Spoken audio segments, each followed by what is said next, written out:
Hello, welcome back to Lesson 9. During this lesson, we will learn how to solve for y when y simply is not alone on one side of the equal sign. So I've got some examples on the board, and notice y is not alone like they were in the previous lesson. So let's refresh our memory. Y equals mx plus b is the official slope-intercept form.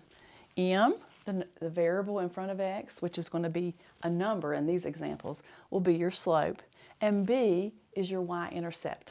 Okay, so sometimes your teachers may ask for m and b. It's up to you to remember that m is the slope and b is the y-intercept. All right, so let's get started. We have 2y equals 6x plus 2. Draw my river. It keeps my equation nice and neat. And notice the only thing that is keeping y from being alone is that 2. They're multiplying by 2. So what we are going to do is we're going to divide both sides by 2. And notice I'm dividing every term by 2. What you do to one side of the equal sign, you must do to the other. So now y is alone. 2 divided by 2 is 1. It cancels out. 6 divided by 2 is 3. 2 divided by 2 is 1. So we've solved for y, and now it's in that simplified form like we saw in our previous lesson, where we simply just have to zone in, and wherever x is, the number in front of it would be our slope. The number hanging out with no variable is our y-intercept. Okay? The y-intercept simply means that's where it would cross the y-axis if we were to graph this equation. And we'll be doing that in the next lesson actually. So we're keeping it simple. All we want to do is get y alone so we can determine the slope and the y-intercept. All right, so far so good. So I have 5 examples on the board. Let's look at the second example. 15x minus 3 equals 3y. Well, what is different in this equation? In the first equation, y was on the left. The second equation, y is on the right. Is that a big deal? Absolutely not. We simply have to look at what is in front of y, which is a 3. They're multiplying both sides by 3. We're going to divide both sides by 3. And notice how I didn't just say, let me rewrite this. I didn't just say 15x minus 3 divided by 3. I broke it up. I simplified it a little bit more, and I think this helps you out. Okay, I've been teaching math for a while, and when they see this, okay, when my students see that, they get confused and they don't really know what to do with 15x minus 3 divided by 3.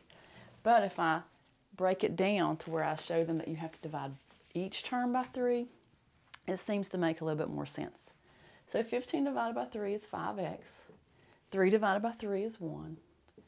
And then 3 divided by 3 is 1 again, and it cancels. So we've got our equation solved for y. Is it in specific slope-intercept form? Yes. Y is over here on the right. We still have our x. If we need to flip it around to make it look exactly like slope-intercept form, we can. I still have a positive 5x. I still have a minus 1. And my slope, this time I'll refer to it as m, is 5. And my b is negative 1. Slope is m, y-intercept is b. Okay, so the first 2 examples I think were pretty easy. Hopefully you're hanging in there and tagging right along. Our next example, negative 14 minus 7x equals 2y. So I left my y on the right-hand side. Again, look at the coefficient. What are they multiplying y by? 2. So since they're multiplying by 2, we divide by 2. It's that simple. Go through and do the math. 14 divided by 2, negative 7. Negative 14 divided by 2, negative 7. But look at this guy. Is 7 divisible by 2? Does it come out to a whole number? No. So when it does not come out to a whole number, I want you to just leave it as an improper fraction. Okay? Just leave it as an improper fraction for now. So negative 7 would be my b, my y-intercept. Negative 7/2 would be my m, my slope. Again, I can rewrite this equation and say y equals negative 7/2 x minus 7. Okay? In official slope-intercept form. Negative 7/2 x, negative 7/2 x. Negative 7, negative 7. Okay. So let's move on to our fourth example. All right, we have x minus negative 4y equals negative 6. What do you see going on in this example? There's two negatives, and we know sometimes when there's two negatives, it's best to clean up your equation. Two negatives equal a positive. Okay, so look at what I did. I just cleaned it up, and what once looked a little bit complicated, to me, looks a lot easier on the eyes. So now I have to get rid of this x. Not only do I have to get rid of 4, but I need to cancel out that x. He needs to move to the other side. We want y to be alone. He's positive, so I'm going to subtract him. Okay, it's gone. Bring down what's left over. Okay, y is almost by itself. He is almost isolated. They're multiplying by 4. We're going to divide everything by 4. When we clean it up, we're left with y equals, okay, 4 divided by 4 is 1, y equals, and we have negative 6/4. Okay, it's improper, it's okay to leave it that way, but we should probably still reduce it. 2 goes into both, 6 and 4, so we're going to keep it as negative 3/2. Okay, so look at what I have. Y equals negative 3/2 minus x divided by 4. Sometimes we can go a step further, and I can change that to 1/4 x, okay? And that's what most of the textbooks and your activities will do also. So x/4 is really 1/4 times x, okay? Remember, any variable alone has that imaginary 1 in front of it. So it's 1/4 times x. Again, I can rewrite it. Y equals negative 1/4 x minus 3/2. Official slope form. All right. So the slope, which is m, is negative 1/4, and our b, which is our y-intercept, is negative 3/2. Don't forget about that sign in front of it. If it's a minus, it's a negative. If it's a plus, it's a positive. All right, so our last one has some parentheses in it, which means we're going to use the distributive property. No big deal. All right, so we have the distributive property. Okay, we're going to distribute 3 to everything inside of the parentheses. Negative 3 times x is negative 3x.